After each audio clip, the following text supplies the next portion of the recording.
আসসালামু আলাইকুম, welcome to ফ্রিডর। আজকে নিয়ে আসতে যাচ্ছি অনেকগুলো গিনি ফলের বাচ্চা, যেগুলো বাংলাদেশের তিতির নামে বেশি পরিচিত, আবার কেউ কেউ চীনা মুরগিও বলে। আমি এক মাস আগে এই বাচ্চাগুলো অর্ডার করছিলাম। ছাত্র আন্দোলনের পর ফেনীতে আমাদের জেলাতে যে ভয়াবহ বন্যা হইলো, ওইটার কারণে আমি অনেক পিছিয়ে গেছি। তারপর আজকে পাঠাইছে বাচ্চাগুলো, গতকাল রাতে পাঠাইছে। এগুলো সিরাজগঞ্জ থেকে আসছে। সিরাজগঞ্জ থেকে আসছে অলমোস্ট 12-13 ঘন্টা সময় লাগে বাসে। এখান থেকে এসে পৌঁছাইছে হয়তো। এখন ফেনী গিয়ে আমি ওইগুলো রিসিভ করে আনবো, দেখি কী অবস্থা, সবগুলো ভালো আছে কিনা। বাচ্চাগুলো সিরাজগঞ্জ থেকে রাতে 10টার দিকে পাঠায়। এগুলো আস্তে আস্তে রাতে 3:30-4টা বাজা যায়।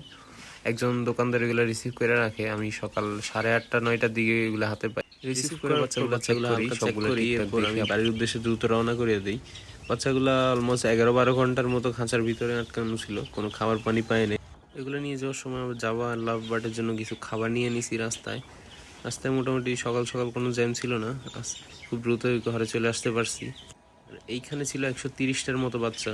আমার প্ল্যান ছিল টার্কির বাচ্চা নিয়ে আসা, তবে গরমের কারণে টার্কির বাচ্চা নিয়ে আসে নাই। তিতিরের বাচ্চাটা একটু স্ট্রং হয়, তবে টার্কির বাচ্চাটা ছোটো থাকতে একটু উইক থাকে। গরমের কারণে হয়তো এগুলোর ক্ষতি হইতে পারতো, এই জন্য তিতিরটা চুজ করে নিয়ে আসছি।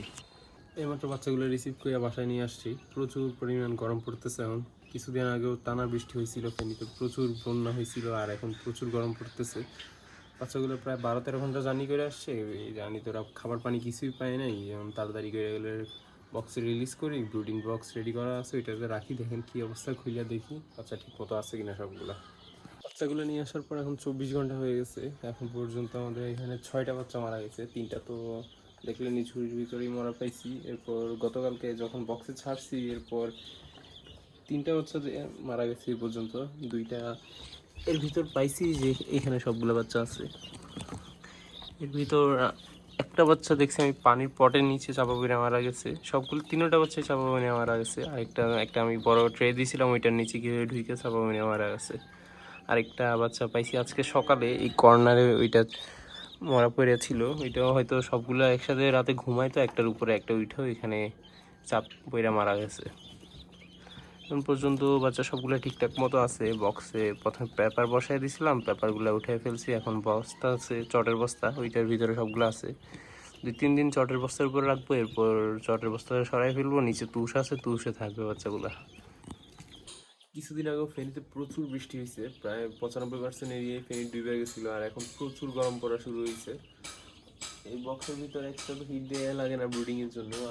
প্রায় সময় দুপুরের দিকে প্রায় 36-এর উপরে টেম্পারেচার জায়গা, এই জন্য বক্সের একটা সাইড কাইটা দিয়েছি। এখন তো বিকালের হইলেও এখন প্রায় 33.8 ডিগ্রির মতো টেম্পারেচার বক্সের ভিতরে আছে। টেম্পারেচার কন্ট্রোল করা অনেক টাফ, তাও যতটুকু করা যায় করতেছি।